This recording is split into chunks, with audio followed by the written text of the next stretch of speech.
The design thinking process entails moving through the stages of inspiration, ideation, and implementation. As we found out earlier on, moving forward in one stage can change the process of the other phases. As a group, we spent a lot of our time in the problem formulation stage. Our initial idea with finding a solution for anxiety with bank cards fell short when we realized the banks and other higher government authorities would have to be involved. We looked into ideas about creating driving level symbols for vehicles in Halifax, but also realized that government would have to be involved if it were to be implemented, which is not something that we would be able to manage. Jess is from Australia and mentioned that she wasn't used to seeing so many homeless people in the area.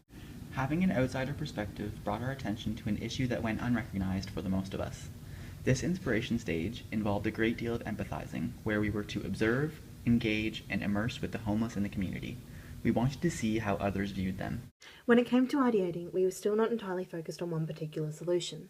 Through our user-ended discovery questions, we understood that the main basic human need that these people were being deprived of was respect, and we wanted them to experience this again.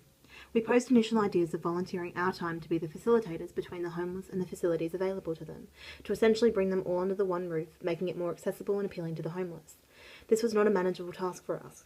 Victoria had heard of a woman who had done the makeup for sick female patients in a hospital and used this inspiration as a potential innovative solution for this task. We took an approach to the problem from the outset, holding the assumption that the homeless had anxiety and community members also did about the issue. But as we engaged with user-ended discovery interviews, we realised the real problem with them was not that they didn't have shelter, food or clothing, but that they lacked respect from the community. The key lessons we learned in this task was that we had to be flexible and react to different challenges that we were brought up against. We need to be efficient and able to adapt and anticipate new emerging ideas that suited our current situation. By this stage of the design thinking process, we were engaging with co-creation, whereby we were bringing together different parties together in order to produce a valuable outcome. We did this through using volunteers as our support.